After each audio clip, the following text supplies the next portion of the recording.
Hello everyone, I'm going to read you chapter 2 of Ottoline and the Yellow Cat. If you remember, in chapter 1 we were introduced to Ottoline, who lived in the Pepper Pot building, and she lived with Mr. Munro, who was very small and hairy. Mr. Munro had collected some posters from around the town of missing animals, and Ottoline was very interested in this. Her parents were explorers and went off around the world solving different mysteries. So let's see if we can find out some more. She's just met the bear in the laundry where she goes to listen to everyone's conversations and do her own washing because she loved washing machines. Chapter 2. Mr. Munro was sitting in the Beardmore armchair reading the newspaper. Mr. Munro often read his newspaper if he had trouble getting to sleep or had a bad dream about the bog in Norway. He liked to read the travel section about holidays on tropical islands and sunny beaches. Several pages caught Ottoline's eye. Ottoline got a pair of Barney's pinking shears from the scissors collection and carefully cut out several items to put in her notebook. Mr. Munro didn't notice. He was engrossed in a story about the Gobi Desert, where it hardly ever rains.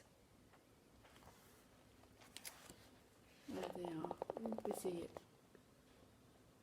Mr. Munro sat in his armchair, and there's Ottoline cutting out the bits of the newspaper.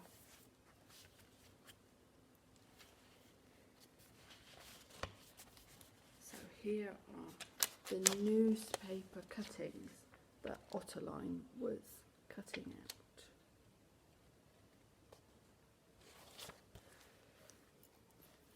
No new leads in shoebox building burglary. By our crime correspondents. Police remain baffled by the burglary in the shoebox building on 3rd Street. Despite extensive inquiries and prolonged investigations, Police Commissioner Ronald Flatfoot admitted, "We remain baffled." The victim of the burglary, Mrs. Rachel Armstrong, was too upset to talk to the Inquirer last night, but said in a written statement, "I have nothing further to add." Police appeal to the public to be vigilant and on their guard at all times.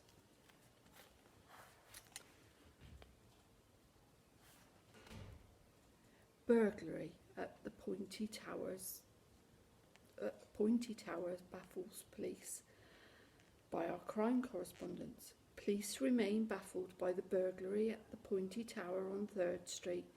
Despite extensive inquiries and prolonged investigations, Police Commissioner Ronald Flatfoot admitted, "We remain baffled."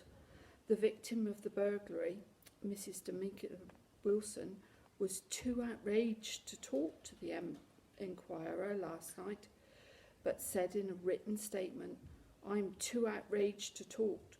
Police appeal to the public to be vigilant and on guard at all times. Another burglary on 3rd Street leaves no clues. Police were baffled last night by another burglary on 3rd Street in an audacious cat burglary on an apartment on the 15th floor of the ice cream cone building. Jewellery worth quite a lot was stolen. Despite initial inquiries and prolonged investigations, Police Commissioner Ronald Flatfoot admitted, "We were baffled." The victim of the burglary, Mrs. Pinky Newborough, was too shocked to talk to the Inquirer last night, but said in a written statement, "I'm in shock." Police appealed to the public to be vigilant and on their guard at all times. Lonely pet lovers, look no further. Quality lapdogs supplied for every need.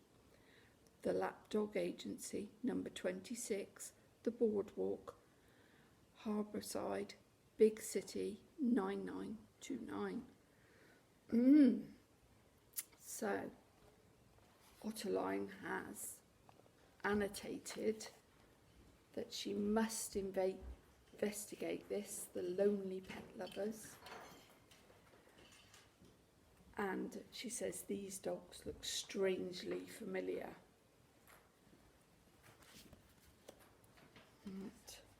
I wonder what has been nibbling my notebook.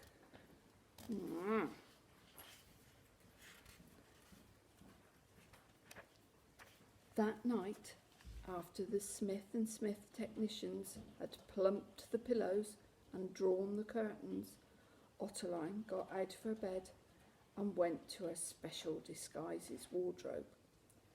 Ottoline was a mistress of disguise and had a diploma to prove it from the Who Are You Academy of Utrecht. There she is in her bed with her plumped up pillows. When she was ready, she knocked on Mr. Munro's door.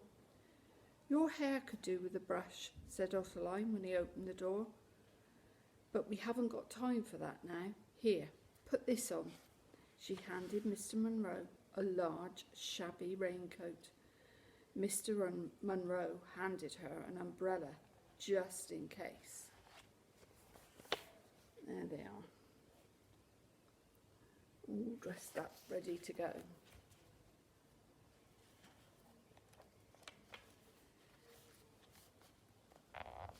They set off through the city. There we go. Through the mysterious streets.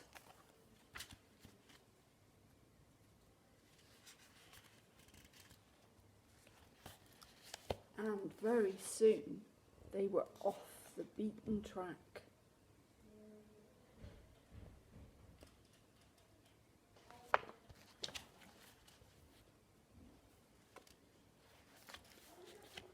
And further into the city. Very nice chandelier in that window.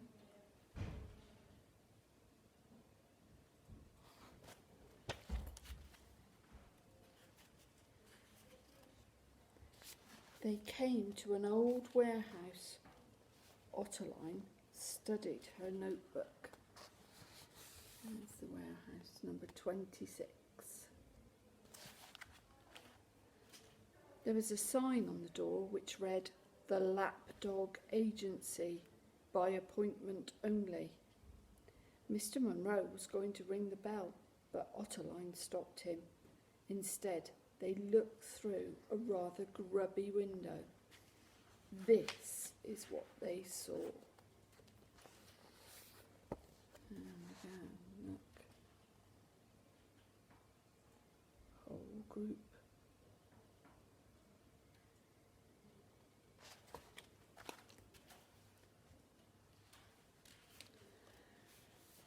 The poker players looked strangely familiar.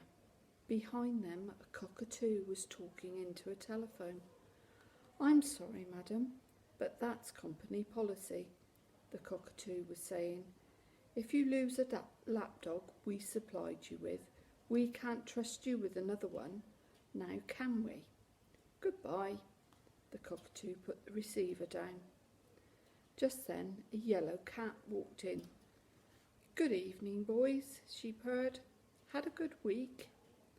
The poker players wagged their tails. "Excellent," purred the cat. "Given Mrs. Neuberger the slip, I see," she said, patting a small Lancashire terrier on the head. "That's right, boss," snarled the dog. "I ran out of the poodle parlour after one of those perfumed baths and kept on running." "Good work," said the yellow cat. "Now, boys, time for business. Show me what you've got." Here she is. Look.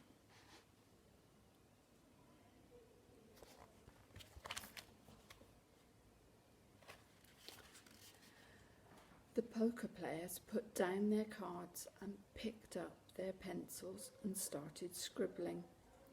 "Bring them to me, Clive," said the yellow cat. The cockatoo flapped about, gathering up the drawings in his beak, and took them to the yellow cat. "Excellent," she purred. The Penny-Eaged lapdog dropped his doggy chew. "I ran off in the park this morning. Mrs. Lloyd threw me a stick and she's still waiting for it, but I'm not going back." The yellow cat smiled. "If this information is correct, my furry friend," she purred, "then you won't have to."